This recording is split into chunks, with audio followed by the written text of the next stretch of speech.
What's up, everyone? Welcome to the Power Play with CJ. I want to focus in on the Katie Baker article on Grantland, on Aaron Ekblad, and Willie Mitchell playing roommate down in South Florida. And the effect it's had on Ekblad in his first year in the NHL, obviously in the Rookie of the Year conversation, and MVP on the line maybe, but definitely having a phenomenal rookie season. You think about a teenage defenseman doing some of the things he's doing, it's like, this is defying reason, but yet it's happening.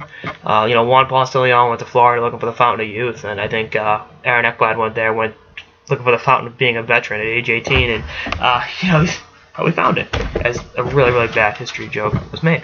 But you catch my drift. I think she did a great job looking at the living arrangements. Kind of like a billet parent, but not really, according to Ekblad. More like a brother, sibling living in the house. We're going to treat him as an equal. But, there's a 18, 19, year age difference between the two of them. And it's like, Willie Mitchell has seen a lot in his career. I mean, he was 199th pick in the draft. You know who else was 199th pick in the draft? Tom Brady. So that's a cool fact, obviously. Two different sports for those of you keeping track at home.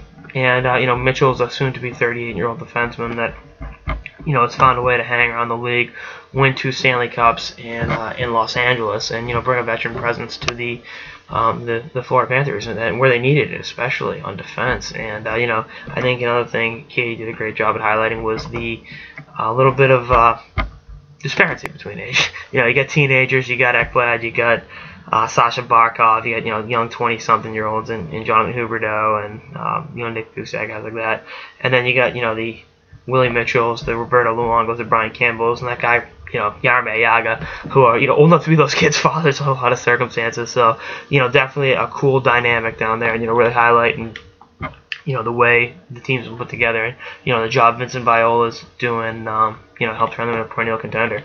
They're a much better team than they were last year. Probably just gonna miss the playoffs, but better days are ahead. And I highly recommend you guys go on to Grantland and check out the Roomies about Mr. Ekblad and Mr. Mitchell. Living together and having a pretty cool, interesting life down there in South Florida. Anyway, that's all I episode of the Power Play with CJ. Stay tuned for more episodes of the season and beyond. Later, guys.